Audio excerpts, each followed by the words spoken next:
¿Cómo están? Se miran re bien desde acá. Se miran bien peinaditos, bien arregladitos. Qué bueno que están aquí.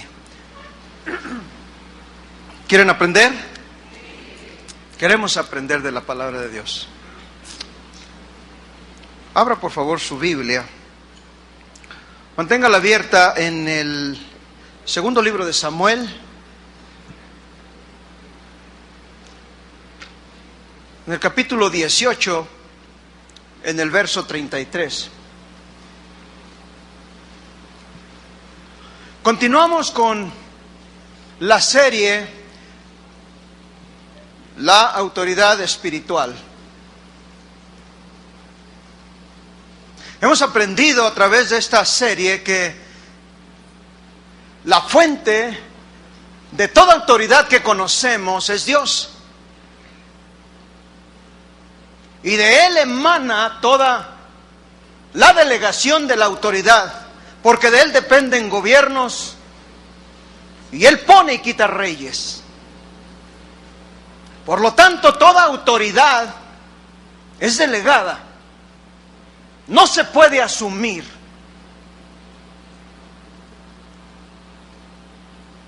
Usted puede tocar la guitarra mejor que Paco de Lucía o que Andrés Segovia, pero usted no puede tocar acá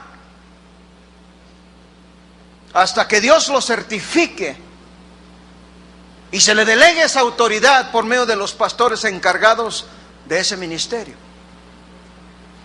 Usted puede cantar mejor que Plácido Domingo y no por eso puede asumir que usted puede hacerlo acá, porque Dios es el que delega esa responsabilidad a través de sus siervos en este lugar, y solo entonces podrá usted cantar acá. Y tal vez usted pudiera ser el mejor orador de México o de Jalisco, pero usted no se puede parar aquí, no puede asumir esa autoridad, sino hasta que Dios lo certifique a través del pastor de esta congregación. Por lo tanto, toda autoridad es delegada por Dios. Él es la fuente suprema de autoridad.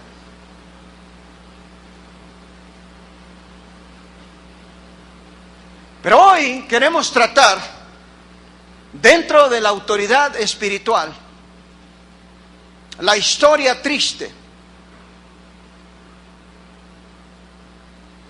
en el fracaso de un padre. La miseria del fracaso de un padre que no supo dirigir su hogar, que no supo dirigir a sus hijos.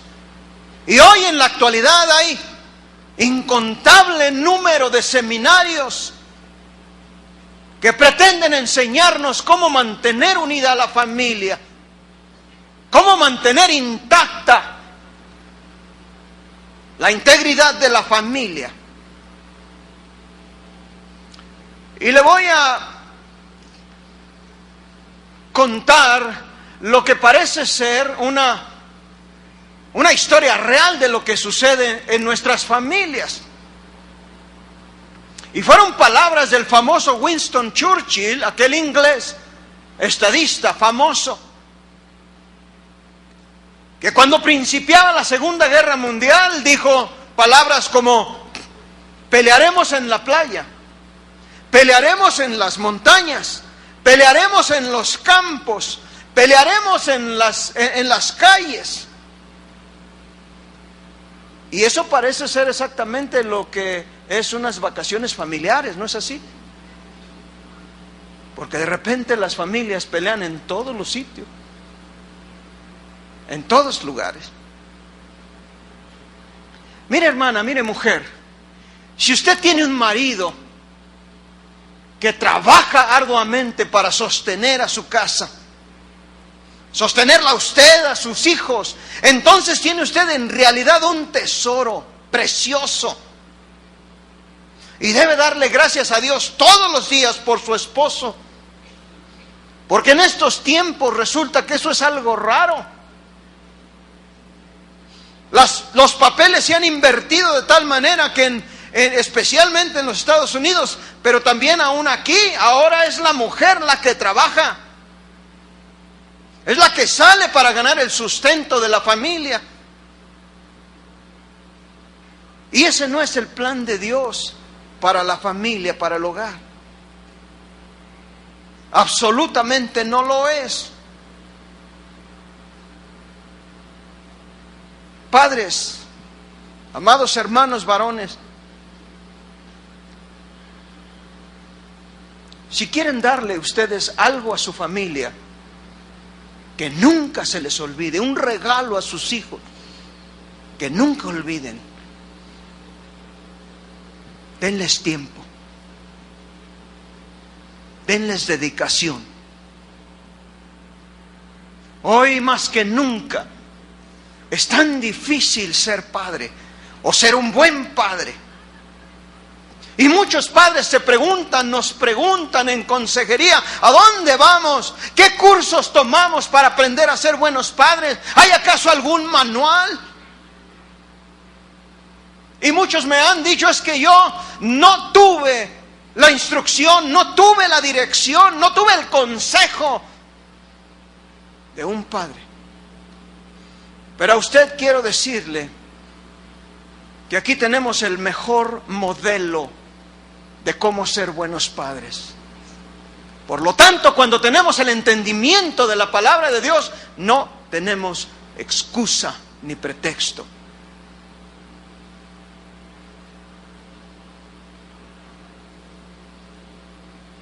Curiosamente, cuando los hijos están chicos, a las 8:30 o 9 de la noche, usted y yo los llevábamos a la cama y les empezábamos a contar historias para que se durmieran. ¿No es así? ¿Recuerda? Pero ahora en estos tiempos tal parece que es a las 9 de la noche que ellos nos cuentan historias y luego se van. Y nos quedamos sin dormir toda la noche esperándolos a que regresen sanos y salvos. La pregunta es, ¿cuántos de ustedes no durmieron? No levanten la mano.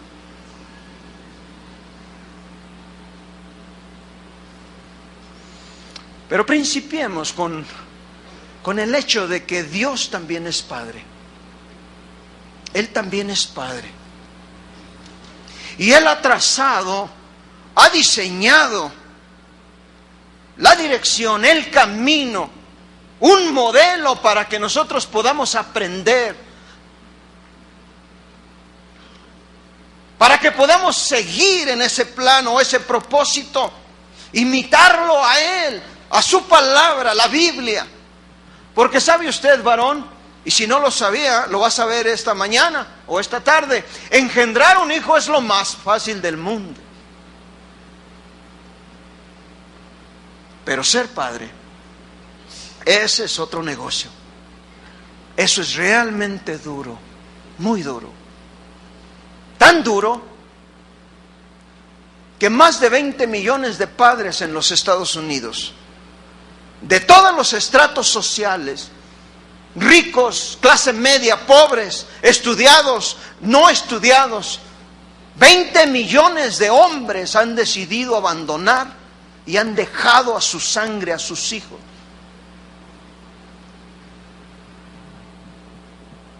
Yo no puedo pensar qué pasa por la cabeza de un hombre que hace tal cosa. Y aquí también los hay. Solamente que en México no se mantienen esas estadísticas. Por eso es que de repente nos escucha hablando de estadísticas de otros lugares, porque aquí no las hay. No se mantienen esas estadísticas ni se llevan. ¿Por qué abandonan a sus hijos?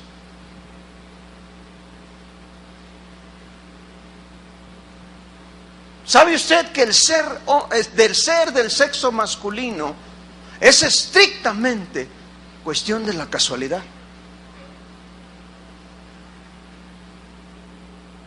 Pero se es hombre por elección.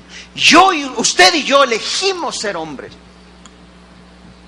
porque fuimos varones por casualidad. Y lo que nuestra sociedad necesita en estos tiempos es que hombres verdaderos vayan a sus hogares y ejerciten la autoridad espiritual dada por Dios, delegada por Dios, para dar a sus esposas, a sus hijos, un sentido de dirección, estructura, consejo sabio, corrección y el liderazgo espiritual que tanto necesitan. ¿Cómo? Impartiendo, enseñando la palabra de Dios, dando instrucción, disciplina, estructura, sentido de dirección, consejo sabio, corrección y ejemplo. Si acaso nuestra sociedad y nuestro gran país tiene alguna esperanza, será cuando los padres de hoy se levanten y vivan de acuerdo al consejo de Dios, y no a lo que dicen los psiquiatras o los psicólogos, o los políticos, o los artistas, que nada saben de criar hijos y de conducirlos a Dios. Se necesitan padres que vivan de acuerdo al consejo, a los lineamientos, a los decretos de la palabra de Dios, y conduzcan, lleven a sus hijos y a sus familias a Cristo, con el ejemplo de sus vidas, más que con palabras o con gritos. Y la ayuda, la esperanza, no puede venir del gobierno federal, ni del gobierno estatal, ni de ninguna otra clase de institución o de programas especiales, sino de nosotros, de usted y de mí, como padres que somos.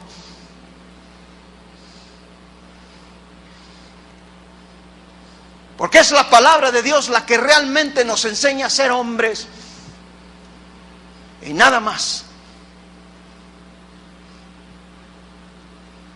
El psiquiatra norteamericano llamado Carl Menninger, y usted lo puede buscar en el internet. Carl se escribe con K en inglés, Carl, y Menninger, Menninger. El doctor Menninger es un psiquiatra muy famoso, y hace más de 30 años, escuche lo que dijo. Dijo el doctor Menninger: si nuestra sociedad no encuentra alguna manera de prevenir el doloroso abandono, abuso y explotación de nuestros niños, nuestros hijos, pasaremos el resto de nuestras vidas construyendo manicomios, hospitales psiquiátricos y cárceles para alojarlos. Y esto que el doctor Menninger dijo se convirtió en una profecía que se cumplió. Porque hoy por hoy las cárceles están llenas de jóvenes, de jovencitos, que han decidido tomar el camino de la delincuencia porque no han encontrado el liderazgo de sus padres. Y hoy por hoy populan en las calles, usted los ha visto.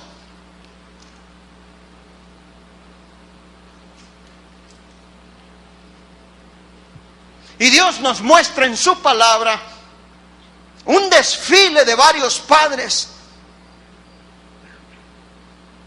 para mostrarnos, para enseñarnos, para que observemos su fracaso o su éxito y aprendamos de ello.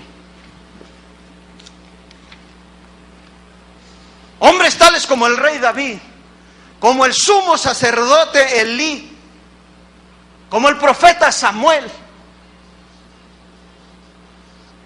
como Abraham, el padre de todos los creyentes. El sabio Salomón expresó las siguientes palabras: el hombre sabio de corazón recibirá, aprenderá el consejo, pero el necio no aprende de nadie. Y nosotros queremos aprender. Nosotros queremos aprender de aquellos que fracasaron, para que su dolor no sea nuestro dolor, para que su pena no sea la nuestra. Mire lo que dice Segunda de Samuel 18:33. Entonces, siga con la vista, el rey se turbó y subió a la sala de la puerta y lloró, y yendo decía así: hijo mío Absalón, hijo mío Absalón, ¿quién me diera que muriera yo en lugar de ti, Absalón, hijo mío, hijo mío?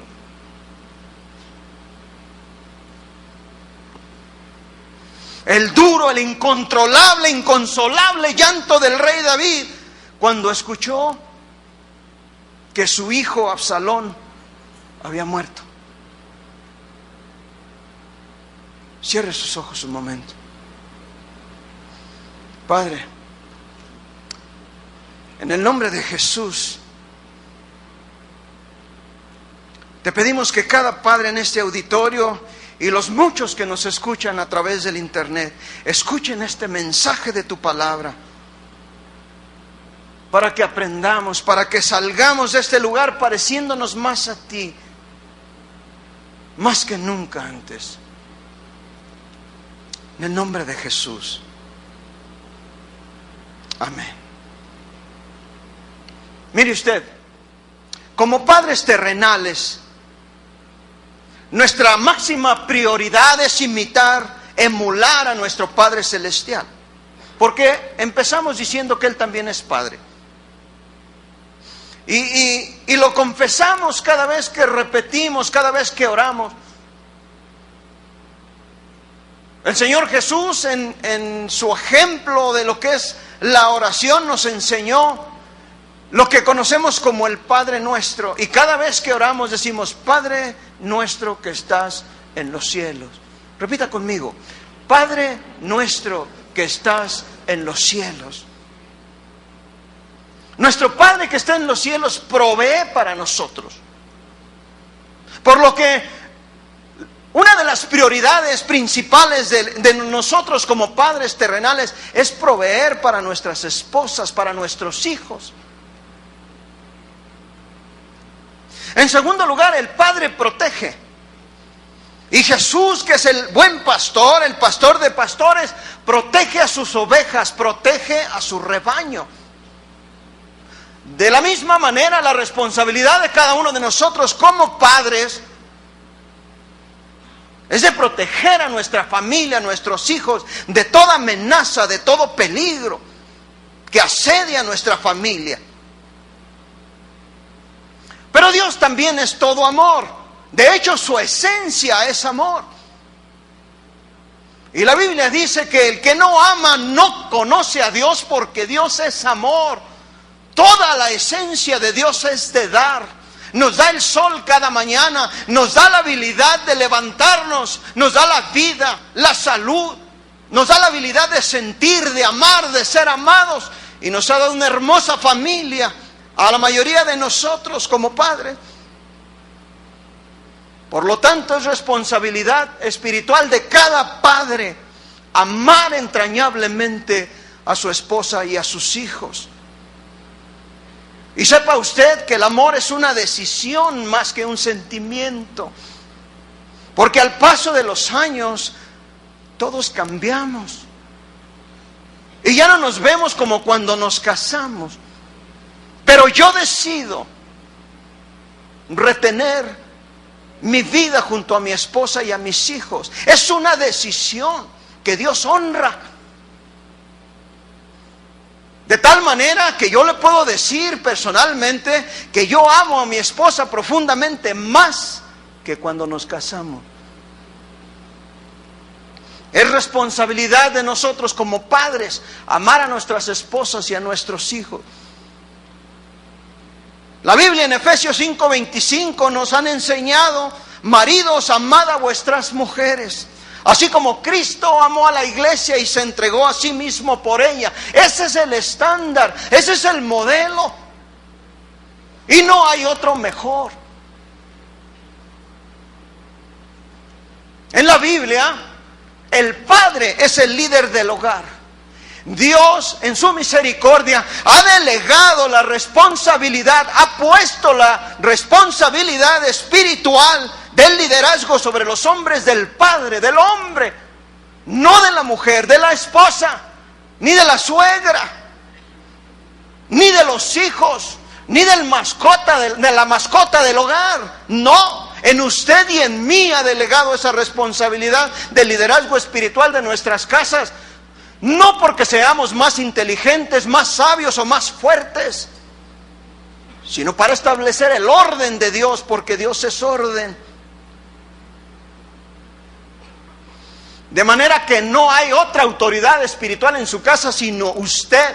Asúmala, vaya a casa y empiece a asumir su realidad y su liderazgo espiritual. Actúe como tal.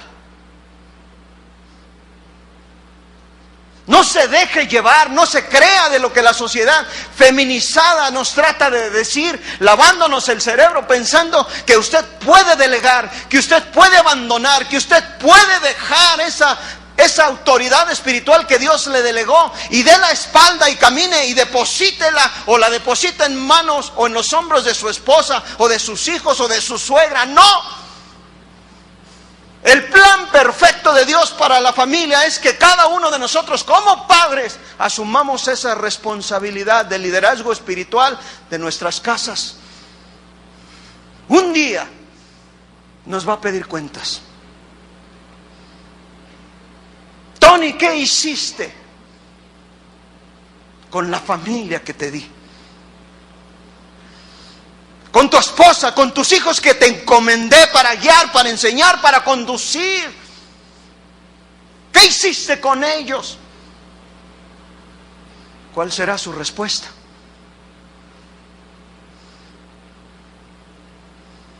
Efesios 6:4 dice: y vosotros padres, fíjese bien lo que dice, vosotros padres, no provoquéis a ira a vuestros hijos. Si usted lee con cuidado, dice vosotros padres, no dice vosotros madres. Josué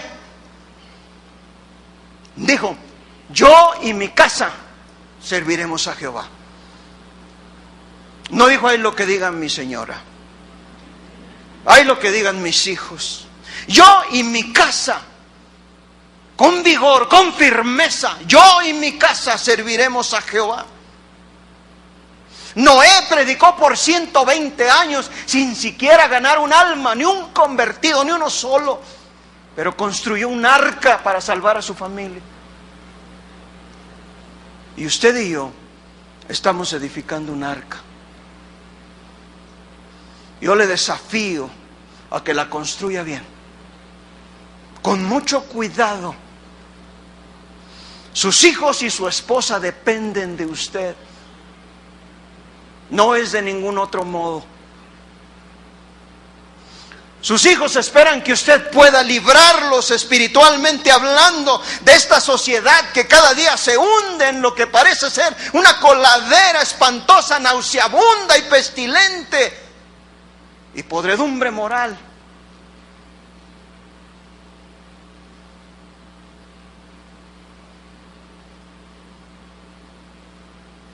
Padres, no provoquéis a ira a vuestros hijos.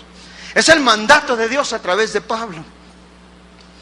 Pero los hijos de esta generación y de nuestra sociedad han sido provocados a ira por sus padres. Y el fracaso de los padres no es una historia nueva o novedosa. En el Antiguo Testamento, el pueblo de Israel se negó rotundamente. Se negó a obedecer a Dios. Y usted puede leer claramente ahí en Números 14, 32 y 33, cómo Dios, enfadado con ellos, les dijo de la siguiente manera: en cuanto a vosotros, refiriéndose a los padres, a todos los mayores de 20 años y más, en cuanto a vosotros, vuestros cuerpos caerán en el desierto y vuestros hijos andarán vagando en el desierto 40 años. Y observe lo que sigue: y ellos llevarán vuestras rebeldías hasta que vuestros cuerpos sean consumidos en el desierto. En otras palabras, hasta que se mueran. Lo que Dios le dijo al pueblo de Israel: sus hijos pagarán por su terquedad, por su necedad, por su torpeza espiritual, por su insensatez, vagando por el desierto en el candente sol por 40 años. Es un precio muy alto a pagar. En otras palabras, aquellos padres le pasaron la factura a sus hijos, y lo que Dios dice es: ellos pagarán. Y los padres ingratos de esta generación están haciendo lo mismo. 20 millones de padres han abandonado a sus hijos. Y si cada uno de ellos tiene una familia como la nuestra, nosotros éramos 6. Y cuando yo tenía 3 años, mi papá se fue. Y es hora que no vuelve. Y tampoco espero que me venga a tocar esta noche. Por eso hay lugares como Josías y Betania, con niños abandonados.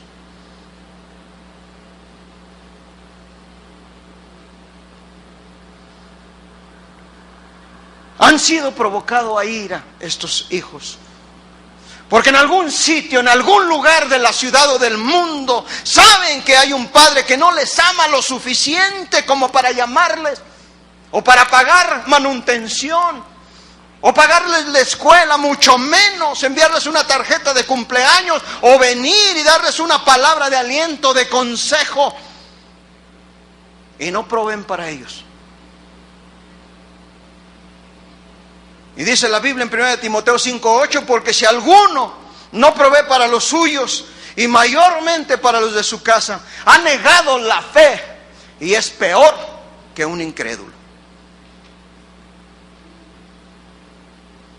Pero continuando, más del 25% de las jovencitas, de las mujercitas en los Estados Unidos, escuche bien, 25% de las adolescentes en Estados Unidos han sido violadas, ya sea por sus padres, algún miembro de la familia o alguien conocido. Y en México las cosas no son mejores. Pero se sostiene que en México el abuso sexual es un tipo de maltrato infantil que menos se ha documentado en todos los ámbitos, médico, legal, social, a pesar de que la frecuencia es cada vez mayor. La información, la estadística es muy escasa. No se cuenta con un sistema cuantitativo que pueda identificar estos casos y los niveles de violencia que hay en contra de la población infantil, dice un reporte de la UNAM. Han sido provocados a ira. No de balde, el nivel de suicidio entre los adolescentes es tan alto. No es difícil saber por qué andan en las calles. Jovencitas, jovencitos que prefieren huir del hogar. Odian la idea de regresar a casa. ¿Y qué digo a casa? A un infierno. ¿Para qué? Para seguir en un círculo vicioso de abuso, de dolor, de degradación, de vergüenza, de miseria. Y nos preguntamos, ¿de dónde han aprendido nuestros jóvenes a ser tan irresponsables en estos tiempos?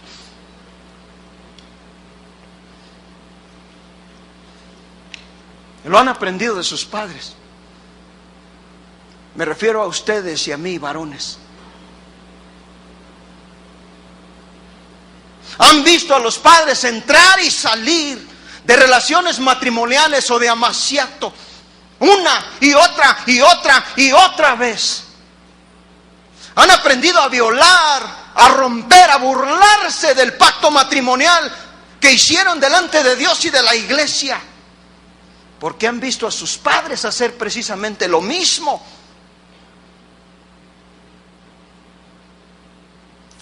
Mire, la Biblia instruye, la Biblia enseña, dice, instruye al niño, instruye al niño.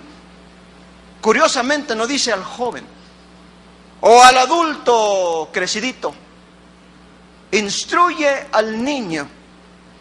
La palabra griega para instruir es gimna, y de donde tenemos la palabra gymnasium o gimnasio. Y esto da la figura de un entrenador, un instructor que lleva al niño al gimnasio, donde le enseña una y otra y otra y otra y otra vez cómo lanzar la pelota para que entre en ese aro. O también podría ser que le enseñe a pegarle a la bola de béisbol, pero le enseña una y otra vez y otra vez hasta lograr pegar esos home runs o a patear la bola. Si no, pregúntele al Chicharito. Años y años y años haciendo lo mismo y lo sigue haciendo, porque es así como aprendemos. No es de otra forma que aprendemos. Y es la misma manera como usted, como yo, debemos enseñarle a nuestros hijos a orar. ¿Cómo? Orando con ellos, orando por ellos, impartiéndoles la palabra de Dios, imponiéndoles nuestras manos para que ellos sepan una y otra vez incansablemente a tener una relación con Dios. Instruirlos, enseñarlos a leer la palabra de Dios, a amar la palabra de Dios, a considerar la palabra de Dios. ¿Pero cómo? Leyendo con ellos, meditando con ellos, preguntándoles qué piensan respecto de esta parábola, de esta historia. Historias que reforzan la necesidad de modificar nuestra conducta para agradar a Dios, una, otra y otra vez más y otra vez más. Así aprenden. Enseñándoles a ir a la iglesia una y otra vez más. No enviándolos con su madre y botándolos ahí en la banqueta.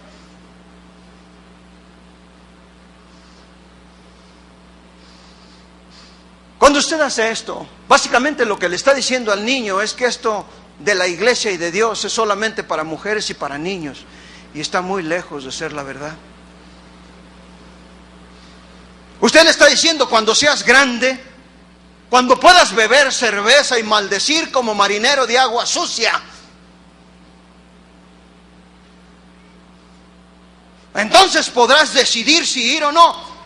Mientras puedes quedarte en casa, esperar a tus amigotes y beber y ponerte hasta las chanclas. Y cuando usted hace eso, difama el nombre de Dios con su hijo, con su hija. Tráigalas usted mismo, no los envíe y quédese con ellos. ¿Sabe por qué? Porque todos los hijos tienen un deseo puesto por Dios en su corazón de ser igual que sus padres. Su hijo no quiere ser igual que yo, como el pastor. No quiere ser igual que el maestro de escuela dominical o que su profesor en la escuela. Él quiere ser igual que usted. Quiere ser igual que yo. Ese es un deseo puesto por Dios en el corazón de cada niño. Para bien o para mal, quieren ser como nosotros. Y si usted maldice, ellos maldecirán. Si usted engaña a su esposa, ellos harán exactamente lo mismo. Si usted miente, su hija, su hijo serán igual o peor de mentirosos que usted. Si usted vuelve a casa ebrio, borracho, perdido, como algunos de ustedes lo hacen, también ellos lo van a hacer.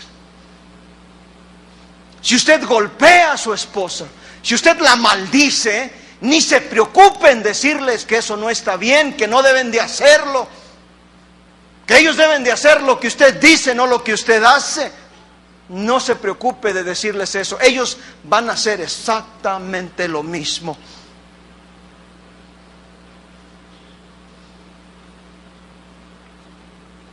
Hay un poema que recogí de hace algunos años, y creo que el poema capta la esencia, el punto de esta plática. Escúchenlo con atención. Dice así: para recibir el beso de buenas noches, el pequeño se paró al lado de mi silla una noche y levantó su carita ansiosa hacia mí. Un rostro lleno de amor y de dulzura. Mientras abrazaba al hijo que Dios me dio, le di gracias por mi buen hijo. Y con esperanza me dije: ojalá que siempre continúe así. Con sus pequeños brazos en derredor de mi cuello le escuché decir 4 simples palabras que nunca olvidaré. Sus palabras, estas 4 palabras, me hacen aún orar, porque turbaron mi alma y me hicieron recordar los secretos que hasta hoy nadie sabe. Me dijo: papá, seré como tú. Seré como tú. Serán como usted. Nunca se le olvide. Padres, recuerden que Dios premia o juzga a los hijos de acuerdo a la conducta de los padres, hasta que ellos hacen una decisión por Cristo. Entonces su conducta definirá su destino. Pero la Biblia establece que Dios es un Dios celoso, que visita la maldad de los padres sobre los hijos hasta la 3ª y 4ª generación. Éxodo 25 dice esto. Y la verdad es que lo que usted y yo hacemos afecta a nuestros hijos y a nuestros nietos, genéticamente hablando y espiritualmente hablando también. 120 o 160 años, para bien o para mal. No se le olvide. Lo que quiere decir que el fruto, el resultado de la conducta suya y mía en casa se dejará ver en el siglo XXVII. Pero de igual manera la gracia de Dios se extiende a los hijos por la conducta de los padres. Y la Biblia comprueba que la conducta de los padres afecta la vida de los hijos. Fíjese lo que Dios le dijo a Salomón. A Salomón, que tenía tantas riquezas, tanta sabiduría. Era más rico que Carlos Slim. La Biblia dice que no ha habido un hombre tan rico ni con tanta sabiduría, ni habrá jamás. Pero él, con tanto poder, con tanta autoridad, a causa de sus debilidades, a causa de sus flaquezas, resbaló, permitió que sus mujeres inclinaran su corazón a la idolatría y fue a adorar a otros dioses. Y Dios, siendo un Dios celoso, le habló ahí en 1 Reyes 11:11 y le dice: y dijo Jehová a Salomón: por cuanto ha habido esto en ti, no has guardado mi pacto y mis estatutos que yo te mandé, romperé de ti el reino y lo entregaré a tu siervo. Sin embargo, no lo haré en tus días, por amor a David tu padre.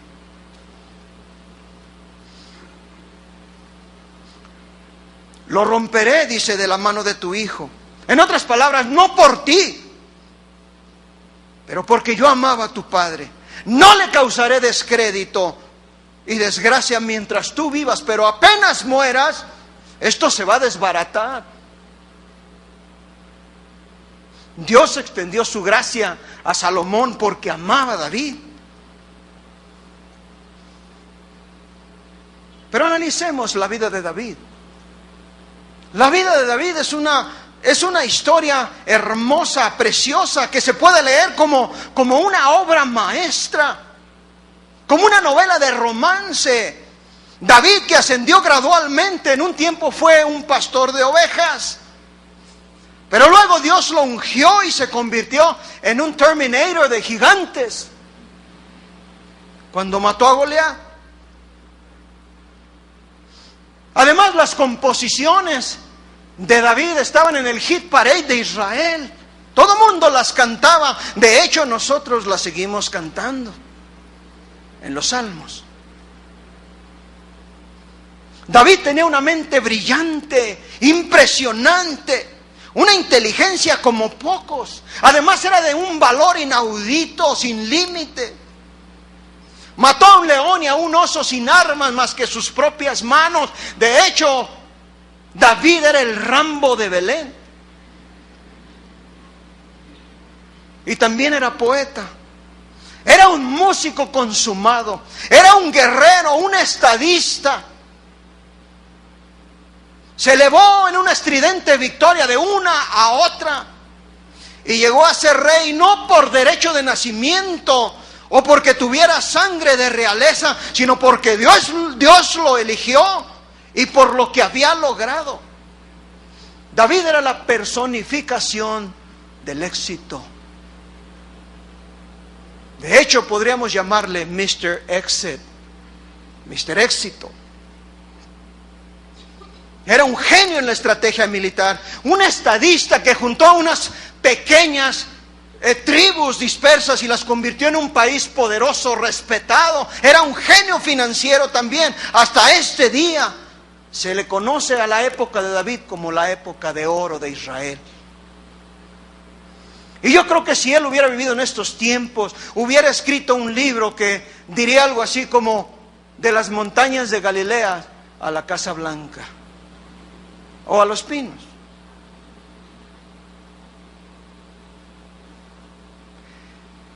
Pero del brillo sensacional del poder, de la grandeza, de la realeza, de pronto escuchamos un grito, un llanto incontenible, inconsolable, que parece escucharse en cada rincón del palacio real. Hijo mío, Absalón, hijo mío, hijo mío, ¿quién me diera que muriera yo en lugar de ti, Absalón? Hijo mío, hijo mío.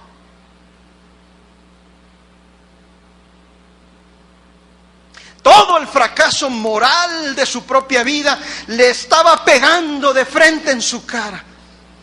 Cuando miraba los restos de una vida inmoral y sin vergüenza que había vivido su hijo, su favorito. De todos sus éxitos, David fue un fracaso miserable como padre. ¿Por qué fracasó? ¿Cómo fracasó? Saben ustedes, Absalón era el hijo favorito de David. Y nosotros, como padres terrenales, no debemos tener hijos favoritos, porque eso causa una falta de armonía en el hogar. Absalón no había nacido siendo un rebelde, violador y asesino. Cuando era amamantado por su madre, no era un asesino a sangre fría, era un bebé. Pero después de observar, después de ver cómo su padre planeaba la muerte de su mejor amigo, Urías Heteo,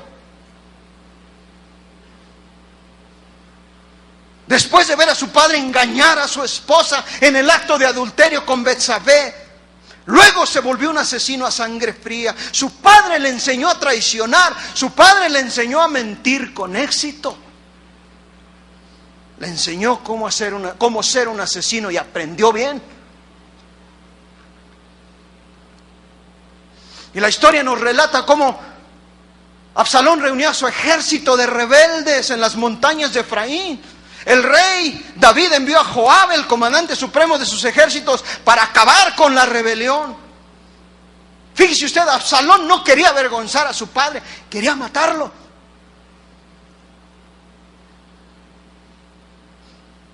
Sin embargo, escuchen cómo David le encarga a sus generales que traten con su hijo rebelde, con su hijo asesino, y les dice: tratad de benignamente, por amor a mí, al joven Absalón.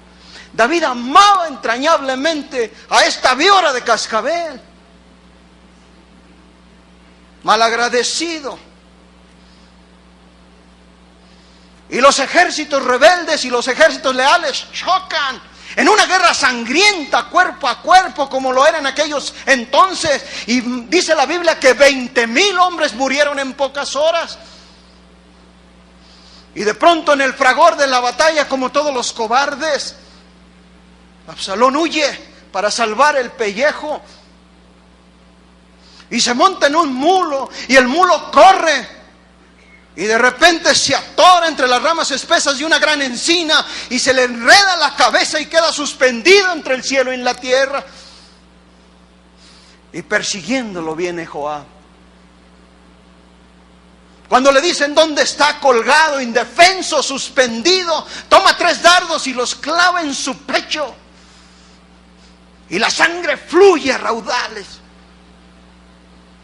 Dice la Biblia que llegaron los escuderos de Joab y terminaron el trabajo sucio y lo terminaron de matar. Lo agarraron y lo aventaron a un pozo en el bosque frío y aventaron sobre él innumerables piedras. Y así es como se trata un animal rabioso.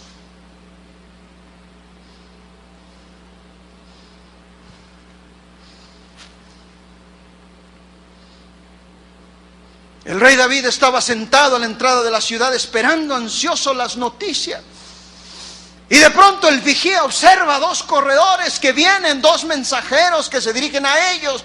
Y esa era la manera como se daban las noticias, buenas y malas. No había CNN, no había noticias 24 horas, ni Lolita Ayala. Así era como se daban las noticias, con mensajeros. Y el primero exclama y dice: la victoria es nuestra. Y David le pregunta: ¿cómo está mi hijo Absalón? Y no sabe. Y lo mismo pasa con muchos predicadores. No tienen mensaje. Y David le dice: hazte un lado. Y el segundo viene y dice: la victoria es nuestra. Y David nuevamente pregunta: ¿cómo está mi hijo? Y esta vez el mensajero dice: está muerto. Y las palabras traspasan el corazón de padre de David, como si un puñal hubiera penetrado en su pecho. Y luego sube las escaleras que lo llevan a su recámara real y llora amargamente, con llantos literalmente que son como truenos que se escuchan por todos lados. Hijo mío, Absalón, hijo mío, Absalón. ¿Quién me diera que muriera yo en tu lugar, hijo mío, hijo mío?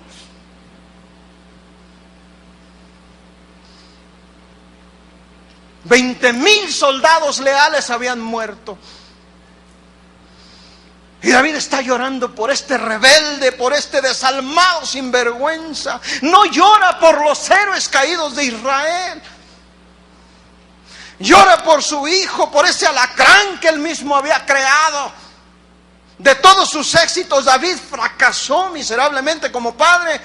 Y en esa hora hubiera cambiado todos sus éxitos militares, personales, financieras, por tener a su hijo vivo con él en el palacio. El precio del éxito fue muy alto, muy alto. Padres, permítame decirle esto: si usted logra una fortuna de $100 millones, pero pierde a sus hijos, el precio fue muy alto, muy alto. David construyó una nación, un ejército, una fortuna, pero fue un fracaso al construir una vida, la vida de su hijo, un fracaso absoluto. Padres, varones, tal vez usted sea un gran médico, tal vez sea usted un gran arquitecto, tal vez sea usted un hombre grande de negocios, un abogado, el mejor vendedor, un profesor brillante, un militar, y usted tiene los diplomas y la lana para comprobarlo. Pero la pregunta es: ¿qué clase de padre es usted? ¿Qué clase de padre ha sido? ¿Dónde están sus hijos esta tarde? ¿Están acaso colgando de un árbol con el pecho destrozado por las drogas, por el alcohol, por el vicio? ¿Están quizá colgando de un árbol traumatizado con una vida llena de cicatrices por la vida inmoral que usted les ha enseñado, porque no les dio nada más en qué colgar su vida, nada más en qué anclar su vida? ¿O están en la casa de Dios con usted? ¿Sabe usted? Hay errores que usted y yo podemos corregir. Habiendo errado, nos oímos decir de repente: discúlpame, no volverá a suceder. Pero en la crianza de los hijos no hay otra oportunidad. Ya desgraciamos una vida. Y David sabía claramente que sus pecados lo habían alcanzado. Había sido un mal padre, porque si hubiera sido un padre distinto, diferente, su hijo estuviera en el palacio con él y no tendido, sangrante, desquebrajado en un hoyo en medio del bosque, con toneladas de piedras encima. ¿Cómo se trata un animal? David vivió en un infierno emocional el resto de su vida, sabiendo que le dio a Absalón todo lo que pudo, menos él mismo. Perdió un tesoro más precioso que la corona real.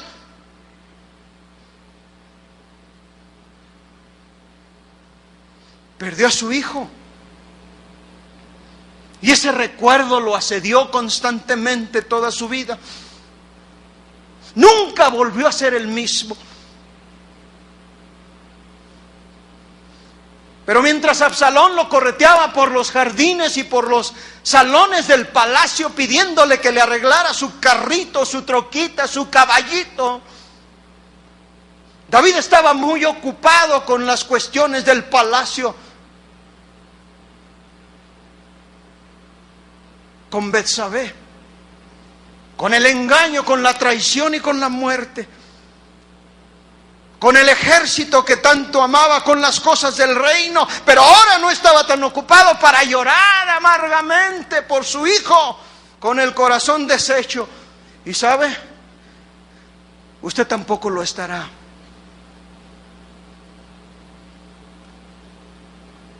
Si no hace y ejercita la autoridad espiritual que Dios le ha dado. La sangre de Absalón manchaba las manos de David. Él había empleado con gran éxito los dos métodos más efectivos de abuso infantil que se conocen por el ser humano: el mal ejemplo y la negligencia. David fracasó como padre, primero porque dejó que alguien más criara a su hijo. Curiosamente, la revista Newsweek, una revista norteamericana que sale cada semana, publicó un artículo hace un tiempo y lo volvió a republicar, donde el artículo se llama ¿Quién está criando a nuestros hijos? Es una pregunta. ¿Y sabe quién fue lo primero que quién crea a nuestros hijos? La criada. Y bravo, si usted tiene criada, qué bueno. Pero la criada no es el fundamento moral que sus hijos necesitan. Usted lo es. Yo lo soy. En segundo lugar está la televisión. Pero yo le aseguro que la televisión no es una criada permanente, ni tampoco la que debiera modelar el carácter moral de nuestros hijos y de nuestra familia. Si así lo es, que Dios le ayude. ¿Quién está criando a sus hijos? Las pandillas de la calle, de la colonia, enseñándolos a robar, a delinquir, mientras buscan un liderazgo que usted no le ha dado.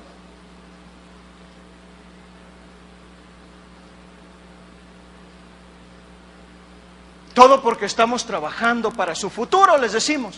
¿De veras?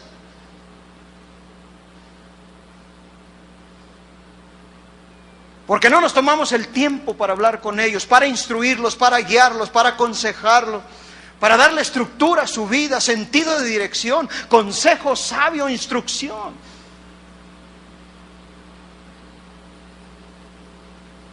No nos comprometemos con sus vidas. Un estudio de UCLA en California dice que el padre habla un promedio de 45 segundos al día con sus hijos. 45 segundos, ¿oyó bien? Y la mayoría de los 45 segundos son para regañarlos. Pero ven 8 horas de televisión al día. Entonces usted puede bien darse cuenta qué es lo que está pasando allí. Si usted no les da el tiempo, si usted no les da instrucción, si usted no les da la palabra de Dios, sepa usted que allá afuera hay alguien interesadísimo en darles el tiempo que usted no les quiere dar, pero le va a asustar lo que le van a enseñar.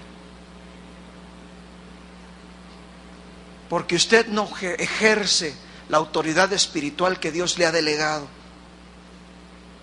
La alternativa será desastrosa. Mire usted, David fracasó porque fue un padre pródigo. Quiero decir, él se alejó de Dios y Absalón iba a la par de él. Pero cuando David se arrepintió, Absalón siguió de largo, siguió. Así como Lot llevó a sus hijos a Sodoma y a Gomorra, los ángeles de Dios los sacaron de Sodoma y de Gomorra, pero todos los hijos de Lot murieron en esas tierras por allá.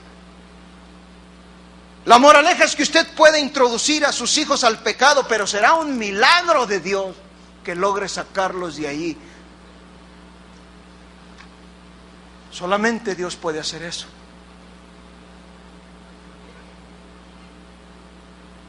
David fracasó porque se negó a disciplinar a su hijo. Tenía el valor de matar gigantes, curiosamente, leones, osos, pero le faltó valor para disciplinar a su propio hijo. Y luego su hijo llegó a ser malcriado y se convirtió en un asesino, un violador.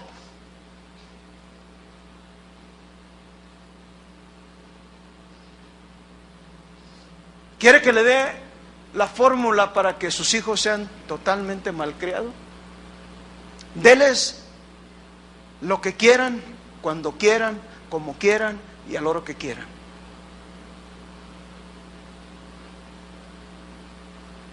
En una ocasión, cuando mi hijo estaba chiquito, me dijo: papá, si me porto bien en la iglesia, ¿me compras una troquita roja? ¿Qué cree que le dije? Si no te portas bien, te voy a dar un traserito rojo. Nosotros como padres no podemos comprar disciplina, tenemos que ordenarla.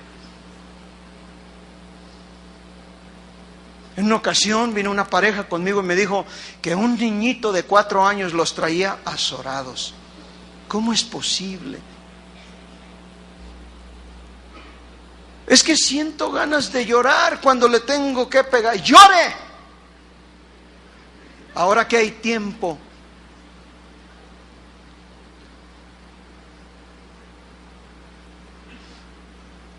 La palabra de Dios es muy específica, clara. En cuanto a eso, es el trabajo, la obligación del padre, y necesita hacerse con firmeza, pero con amor.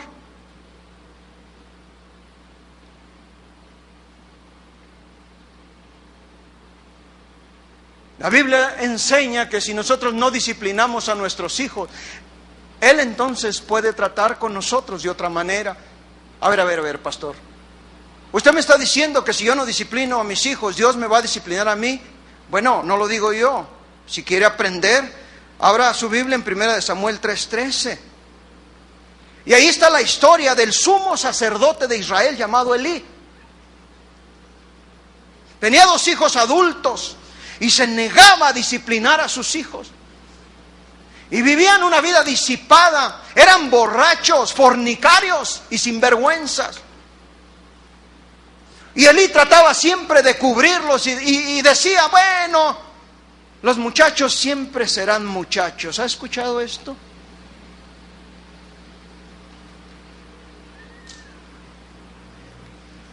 Y llegó el día en que Dios trató con él. Y el resultado fue que Dios lo mató, por cuanto no disciplinó ni les estorbó el pecado a sus hijos. Y miren, nuestras escuelas hoy en día parecen más bien manicomios que escuelas. Proverbios 13:24 dice: el que detiene el castigo a su hijo aborrece, mas el que lo ama desde temprano lo corrige. Y no se trata de que a las 5 de la mañana le ponga a usted una pela, no. Temprano significa a corta edad. Hace años leí un artículo que me movió el tapete en cuanto a la vida de mis hijos, aparte de la palabra de Dios obviamente, pero trataba con la ventana tan pequeña que tenemos nosotros como padres para criar y para educar a nuestros hijos, para enseñarlos. Porque sabe usted, cuando el niño nace, hasta que tiene 3 o 4 años, no entiende mucho. Sus sentidos cognitivos no alcanzan a entender dirección, disciplina, y solamente hacen lo que uno les dice. Pero a partir de los 4 o 5 años, cuando ellos empiezan a crecer y entender, y le escuchan y le oyen y le obedecen, hasta que tienen 13, 12 o 14 años, cuando entonces empiezan otras voces a competir con la suya y con la mía, y ellos empiezan a escuchar y a cuestionar lo que nosotros enseñamos. Y si en esta ventana de tiempo usted no se envuelve con ellos y les enseña la palabra de Dios y los guía y le da estructura a su vida, dirección y consejo sabio, no los va a lograr hacer entender. Por eso se van, porque no soportan la autoridad del Padre.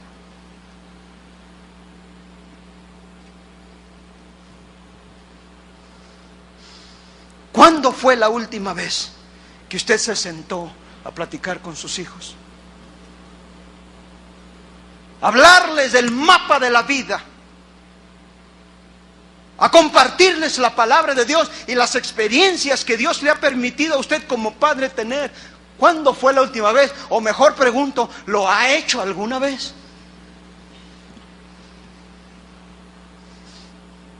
Nosotros tenemos por costumbre en mi hogar, en mi casa, sentarnos con nuestros hijos y hablarles del mapa de la vida y decirles: mira, con la gracia, con la misericordia de Dios, aquí es donde debes estar de aquí a 5 años.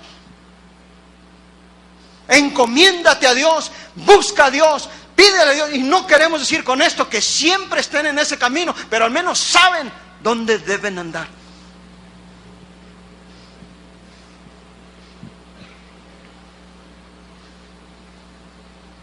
Pero consideremos a Abraham, otro padre.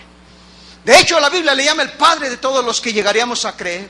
¿Por qué Dios seleccionó a Abraham? ¿Por qué lo escogió a él? Mire qué título le da: el padre de todos los que creen, o de todos los creyentes. Dios llamó a Abraham y le dijo: ven y te enseñaré tu descendencia. A un hombre anciano que en lo natural no podía tener hijos ni descendencia, pero le dijo: como la arena del mar y como las estrellas de los cielos. Y la arena del mar habla de una familia terrenal sin número, como lo es el pueblo judío y el pueblo árabe. Muchísima gente. Y las estrellas del cielo hablan de una familia espiritual. Todos los que hemos sido lavados con la sangre de Cristo representamos esa familia y hemos sido benditos por la fe de Abraham. Es la figura monumental del Antiguo Testamento, el padre de la fe. Y aquí está la respuesta del por qué. En Génesis 18, 19, Jehová está diciendo: porque yo conozco y sé que Abraham mandará a sus hijos y a su casa después de sí, que guarden el camino de Jehová, haciendo justicia y juicio. Estoy escogiendo a Abraham, en otras palabras, porque sé que instruirá a sus hijos en mis caminos. Isaac fue su único hijo de la promesa y no lo echó a perder. Lo llevó al monte Moria y le enseñó el camino del Señor por medio del sacrificio, y se tomó el tiempo, se tomó la dedicación, el esfuerzo, y hubo lágrimas. Pero Abraham fue el líder espiritual de su casa. ¿Y usted? ¿Y usted?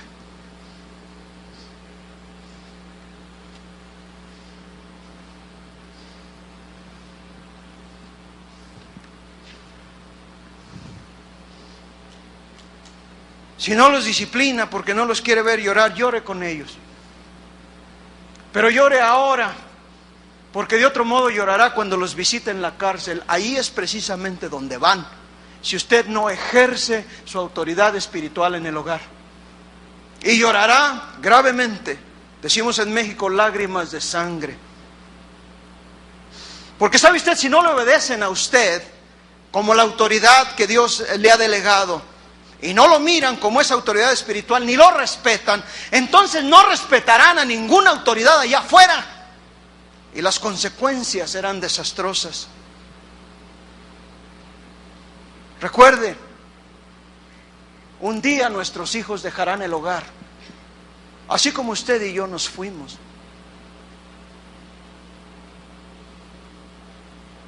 Y llegarán a ser ya sea un Absalón o un Isaac, un Hitler o un Billy Graham.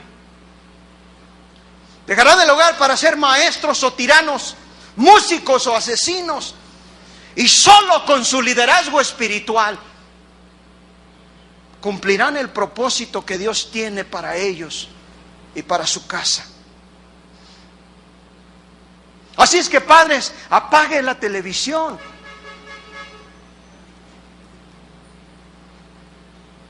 Junte a sus hijos y a sus hijas. Impártales la palabra de Dios. Impártales los principios de Dios. Y si aún no los tiene, por amor de Dios, obténgalos que tanto los necesita. Póngase de pie, por favor.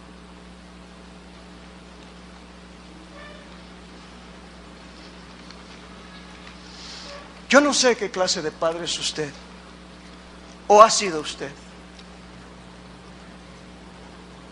En cuanto a mí, el vivir sujeto a la autoridad de Dios, a la soberanía de Cristo, ha hecho que mi casa, mi hogar, sea un pedacito de cielo. ¿Y la de usted? ¿O es más bien un cuadrilátero, un infierno? Si usted no ha sido el padre que Dios quiere que usted sea, y usted quiere cambiar, usted quiere ser diferente, usted quiere atender al consejo de Dios, levante usted su mano.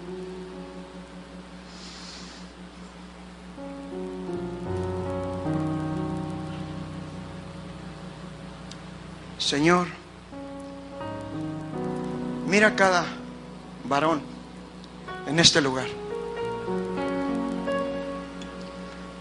Te pido que tu santa gracia, tu Espíritu Santo traiga una profunda transformación a nuestras vidas, de tal manera que nuestros hogares puedan ser eso, cumplir el propósito que tú tienes para nosotros. Tu palabra dice que en los últimos tiempos tú volverás el corazón del padre a los hijos y de los hijos a los padres. Necesitamos desesperadamente eso. Cámbianos, transfórmanos a tu imagen. Ayúdanos a entender que solamente viviendo en santidad, sometidos a tu palabra y a tu soberanía, podemos ser felices. Pero ayúdanos a ser ejemplo. Y más que con palabras, podamos hacer que nuestros hijos vean en nuestra vida y en nuestro ejemplo lo que es ser verdaderamente hombres de Dios. Bendice a cada varón, a cada familia aquí representada, y derrama sobre ellos tu gracia. En el nombre de Cristo Jesús, nuestro Salvador, nuestro Señor,